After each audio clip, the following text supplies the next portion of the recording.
Hello, how's it going? I'm Stephen King, personal trainer, functional fitness trainer, lyricist, vocalist, and a few other things. Anyway, today I'm going to take you on a ride on how I did a visual for one of my songs, a song called Look Good. I wrote the song because of my experience in fitness as a fitness professional. Most of the people that work were for women. And I wanted to write a song just showing the greatness of them. And that's why I wrote Look Good. But then after I wrote the song, I realized that it would be helpful to have a visual to accompany it. And so that's where the idea came from. And this is where the story began. A few years back, I was helping a young lady get ready for a beauty pageant. I met her and she was wonderful. Her story was incredible. And I asked her, would you like to add a fitness component to this? I did not charge her anything. I just thought that she was courageous to be doing what she was doing. And she said, yes, let's do this. We worked for a while and she was very amenable to a lot of different movements and exercises and maneuvers, coordination, balance, core, and all this good stuff. And we did our thing. A few years after that is when I wanted to do the visual for my song Look Good. I figured, okay, she's the lady that's competing for a beauty pageant, so in the eyes of society, she's considered attractive, most likely. We got a familiarity with each other, so this should be pretty cool. Well, when I reached out to her, she wasn't available. She had other obligations and she couldn't do it. Didn't have the time commitment. At this point, I said, okay, let me just go on about my work. Let me keep building the business. My business wasn't that old. It was, I was still putting it together. And so that's what I continued with, just building the business. One man fitness business. Well, a few years after that, the pandemic hit and the world shut down. At this point, nobody could film, not even Hollywood. And I was thinking, am I going to be alive next week, right? Like, you remember how scary that was. If I just, if somebody breathed on you, will you be alive? I was thinking if I looked at somebody too long, would I be alive next week? So anyway, I had to shelf that idea about a video. Later, the next year, 2021, it was November. And that's when I'm thinking, I want to do this project. Because if I don't, I'll never do it and I'll have that shoulda, coulda, woulda.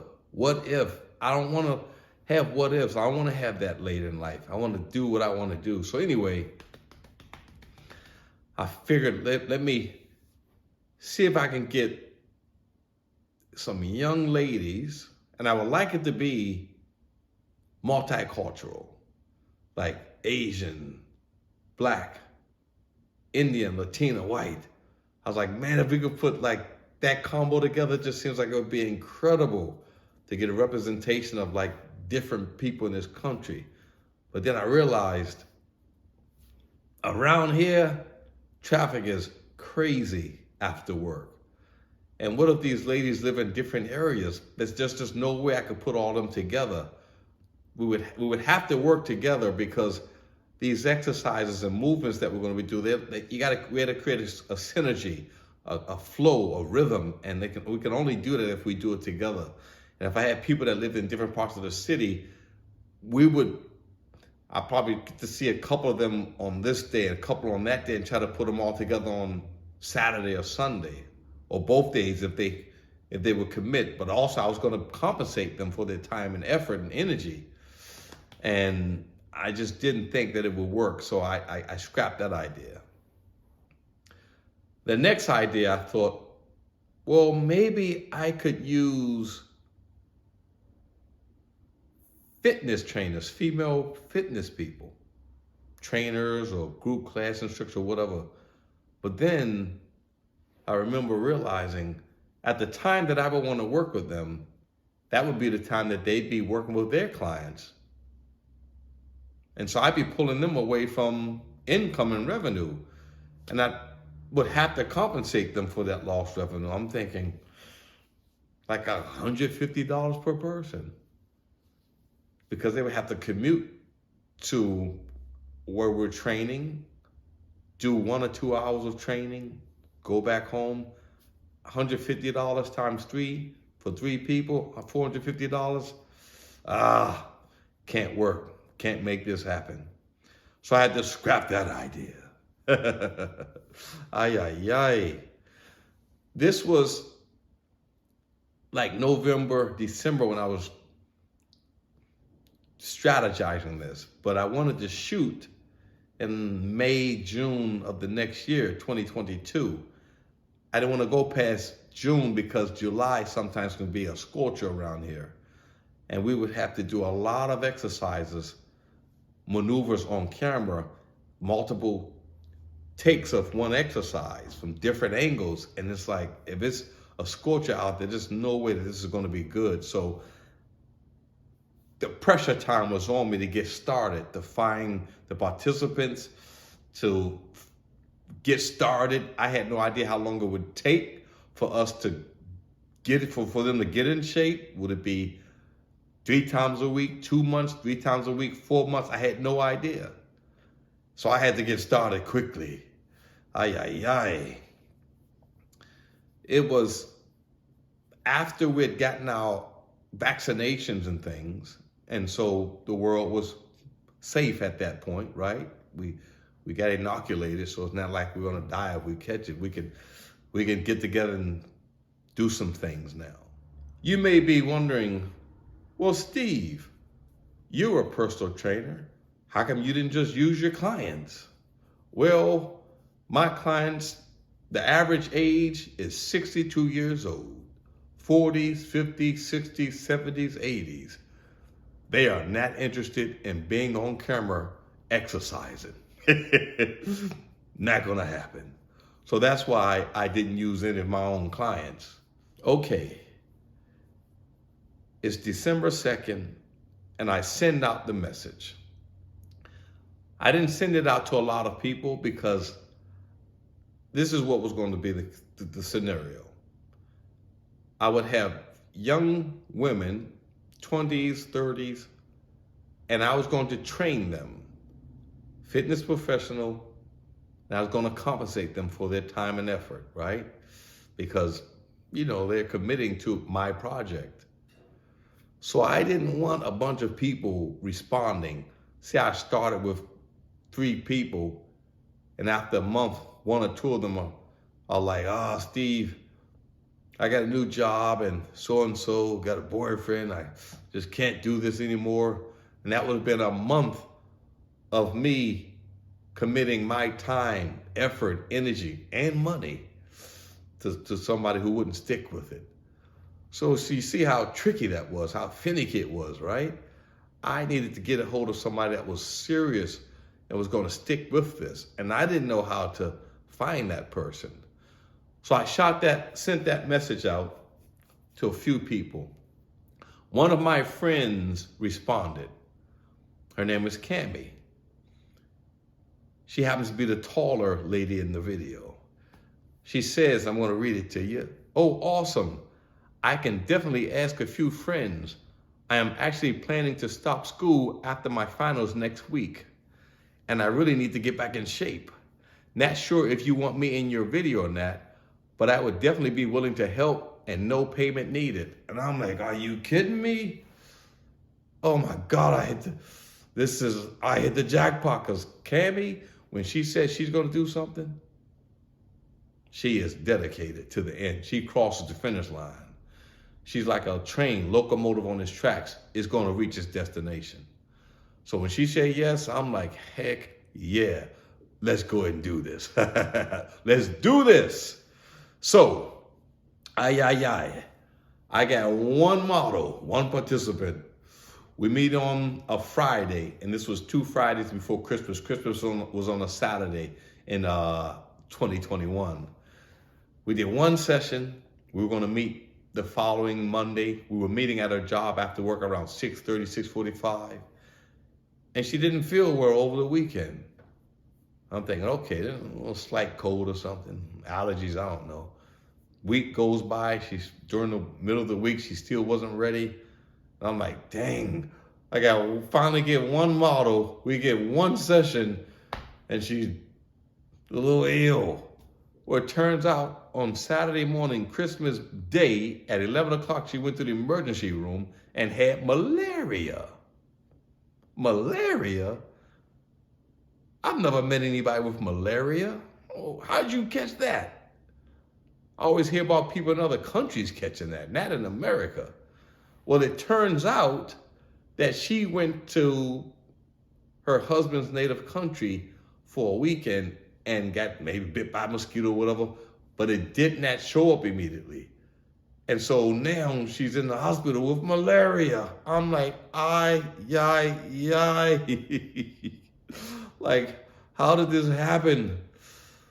First of all, I hope you're okay, because what does malaria do to people? Does it knock them out? Does it take them out of here? Like, And I'm thinking, you're not a referee. When a boxer gets knocked down, he gives them the 10 count. I'm like, ref, count very slow so that she can get back up and swing again. Please, ref, slow that count down. Whew. After about 2 or 3 weeks, Cammie texted me that she's ready to get back at it again. I'm like, okay, let's go ahead and do this. After meeting 3 times, Cammie tells me that her roommate is interested. I'm like, oh, yes. Right on time. If they lived in the same house, that means we can meet together 3 times a week. The movements and exercises that they're doing, they needed to create a synergy, a cooperative energy, a rhythm and flow, and this solves the problem because we can meet together. Yes, I was so excited. You gotta be kidding me, right? Okay. First time we met together, all 3 of us, was on a Saturday in January. I was so happy. I cooked egg omelets, cooked a nice breakfast for them at the end. They were really happy for that. You know, they say the way to a man's heart's through his belly, well, the way to their heart's going to be through their bellies. I'm going to keep them interested. So anyway, they would come over 3 times a week. And on Saturdays, I didn't know it, but the husband would take the vehicle, Cammie's husband, and they would ride the bikes over. So one Saturday they knocked on the door and I see 2 bicycles. I'm thinking, what are bicycles doing here? It's January. It's like 20-something degrees out here. I looked out, there was no car.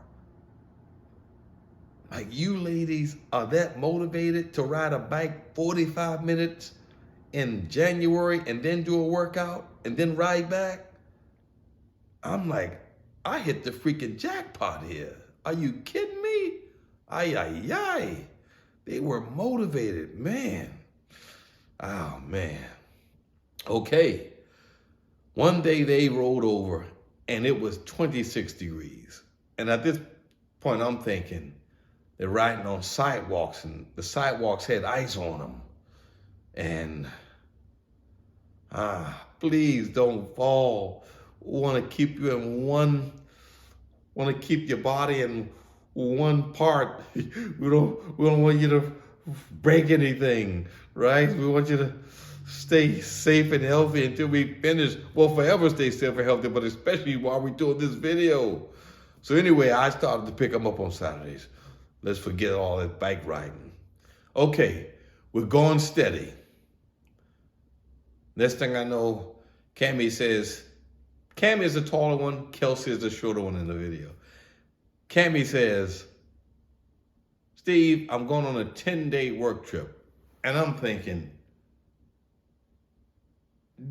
did I not send a memo to your job company to tell them that there would be no travel until we finish this video? Ah.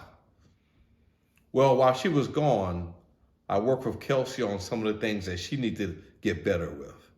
And that was a good deal. Cammy comes back, we get back at it, moving, working, improving.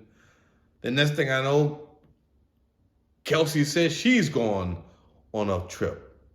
And I'm thinking to myself, didn't I send a memo to both of you that there will be no vacation pleasure trips until we finish this video? Well, she went. And when she went with her friends and they did CrossFit.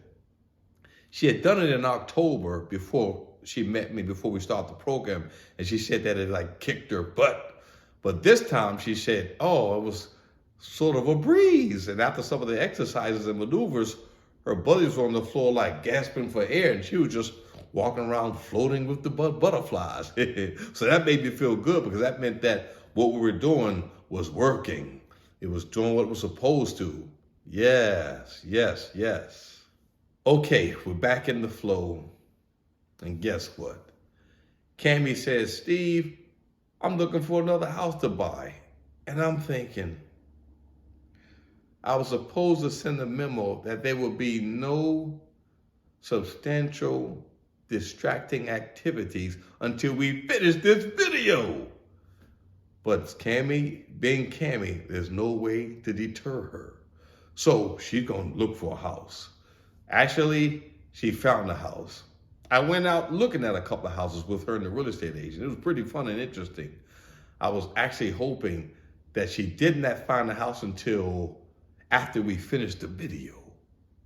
But she found one before. So I used my pickup truck, she and her husband's SUV, and we moved in 2 days, got most of the stuff out, and did not miss a beat with the fitness training. Right? You're like, ay. That's a pretty big transaction and experience to move into a house. You're thinking you might miss a week or so, but we did not miss it. Yeah. It's like April, and I'm explaining to the ladies that, hey, let's shoot in May. Kelsey says, oh, our schedules don't align to shoot in May. And I'm wondering, how come? There's nobody going on travel, nobody sick, nobody with relatives coming in town. Why not? So we trained through May and shot in June eventually. But later, Kelsey tells me, yes, Steve, our schedules did align in May. I didn't want our party to end. I was loving us working towards this goal and our team and our togetherness and our meals and all the wonderfulness that was involved. And I'm thinking, are you kidding me? We didn't know what June was going to be like weather-wise. But it turned out to be a perfect day when we did shoot. So anyway, thank you, Kelsey, because I enjoyed that extra month. And I kind of miss you guys now. It was so wonderful to get together like that. At this point, it's like late May, and I'm wondering where we're going to shoot this video. I was going to use a park called the National Arboretum. One of my friends said, Steve, don't get caught filming there. I'm thinking, why not? It's just a park. You can film at parks. I went on the website and it said no film parties. I was like, let me drive down there. So I go down there, drive down there. I'm like, yeah, it's like peaceful and calm and flowers. And yeah, this tranquility can't be disturbed. We can't do it here. Then I saw a few police cars driving by. I'm like, okay, yeah, let me not try this. So where do I shoot? Well, we found a place in downtown called Haynes Point. It's like, why didn't I think of this before? It's at the bottom or the end of this particular part of the park. It has water around it. And at this part of the park, there are no people usually down there. And I'm thinking, this is the perfect place to do this. Because I don't want people walking between our shoots. I don't want that. We shot there and it was perfection. It was perfect. It was wonderful. I'm so glad that it turned out the way that it turned out. Yes. Wanted to share this with you because if it's something that you want, it's going to be a little bit of effort to it. And I had no idea how to do a video shoot. And also, I didn't even know the videographers that I was going to use. Actually, I was thinking, who do I contact for this? I had a buddy, younger fella named James. I mentioned it to him and he said, Steve, come on, man, I'll come out there and shoot for you. I'll bring my buddy Joseph with me. And they didn't charge me. Like, oh my God, we were out there for like 4 or 5 hours shooting and they were doing this to help me out. You just never know when people are gonna rise up and save the day, right? When you're going for a project, you just don't know how it's going to be finished. You have no idea how the pieces are going to come together. But some way, somehow, they do come together. And so I'd say, just go for it. Give it your best shot. Don't worry about if you fail. Don't even think about failing. Just think about doing it. The voyage, the journey, the experience of like doing it, right? So it all came together wonderfully. And I'm happy, I'm overjoyed. All right.